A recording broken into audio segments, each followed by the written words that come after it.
So projectile motion.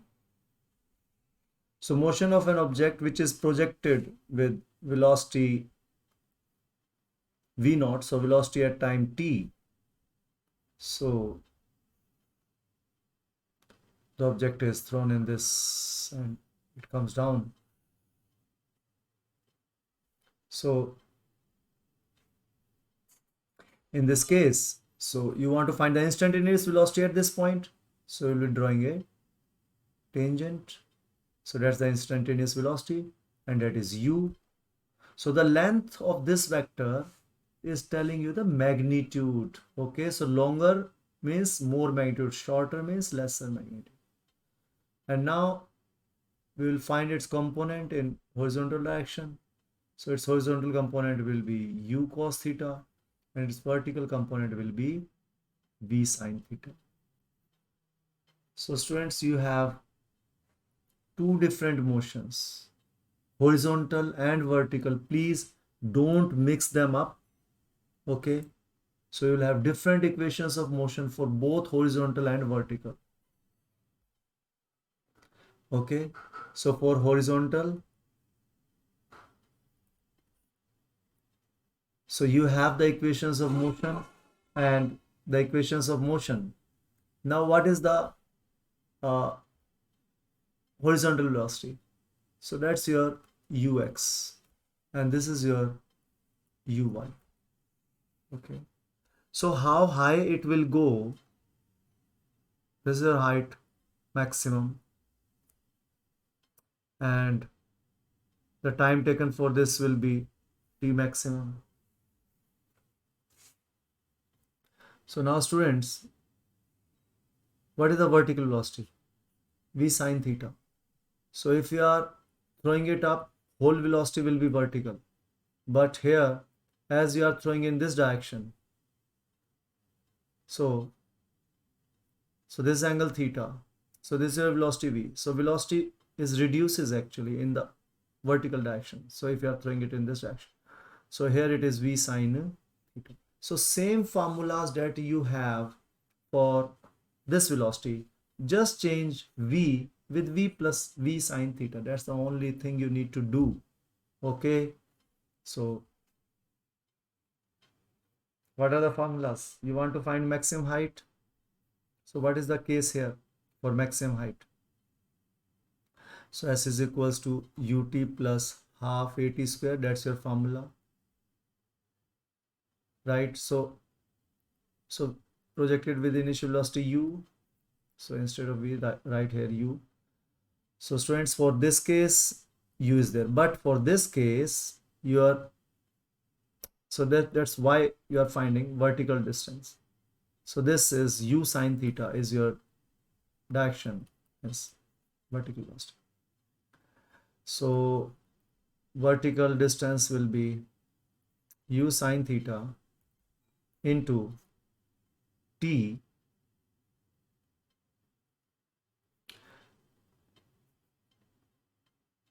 plus half, so that's minus half, because g is your negative. So in both the cases, if you are taking this as positive direction, so this will be negative direction. So minus half gt square. So that will be your, at any point t, this will be the position. Means you can write it as y or you can simply write it as y. That's your choice. Now similarly, what will be in the horizontal direction? What will the distance travel? So horizontal velocity is ux is equals to u cos theta. Now what is the acceleration in this direction? See, there is acceleration due to gravity in the downward direction, but in the horizontal direction, acceleration is zero. Here the acceleration was equals to minus u, okay, but here the acceleration is zero. So simple. So this velocity will remains constant. Okay, and this will be your range. So range will be simply this s x, that is your x, that is your range, will be ut. So what is u? U cos theta into t. So this t, we call it time of the flight, when the total time in air. So that is, we call it time of the flight. So you can find the x coordinate and y coordinate. If this t is the time of the flight, then this will be the range. Otherwise, at any point, you can find the coordinate x is equals to u cos theta t. And you want to find the path. So put value of t from here into this, and you will get the equation in x and y. So equation in x and y will be the equation of this. And that you know that is parabola. Okay.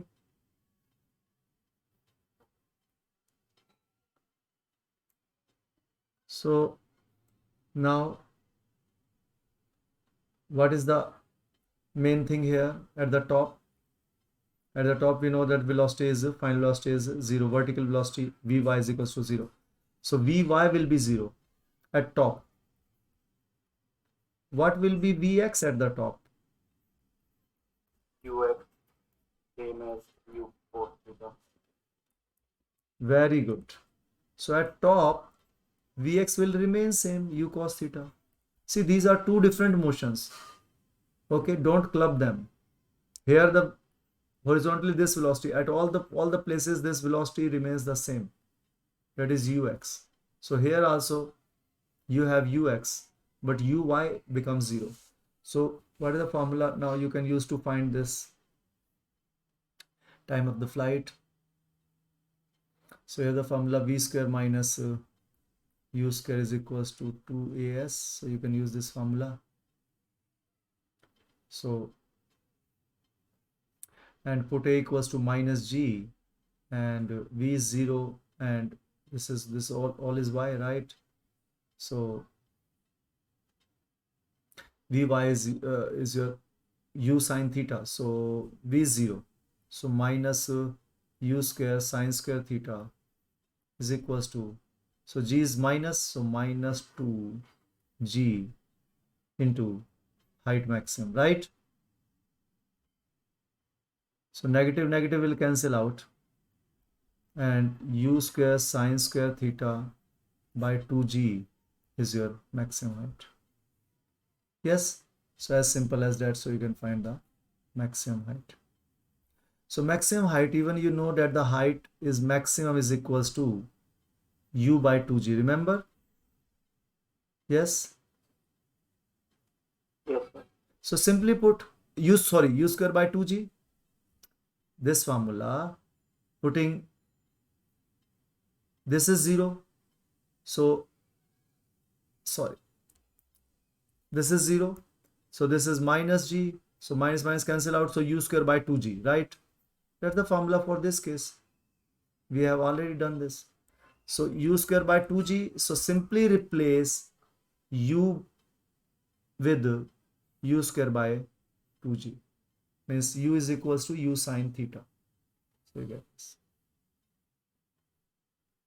Okay.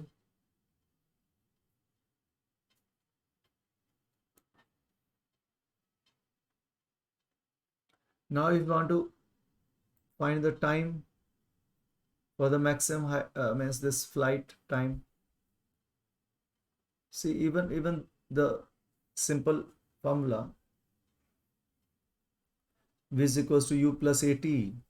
So even for the vertical motion, we write that this is 0, u this is so final velocity will be 0, initial velocity, and then minus g into t.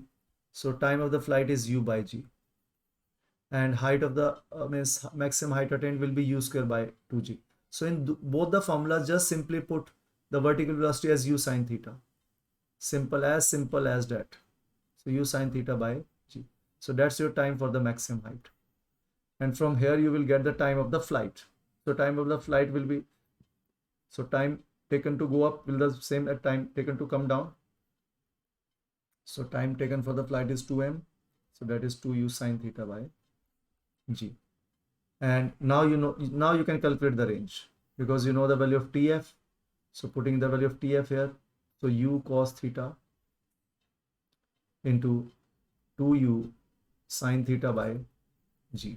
and this will comes out as, so 2 sine theta cos theta is sine 2 theta. So u square sine 2 theta by g, that's your range.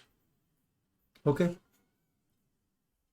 So as simple as this. So is this clear, students?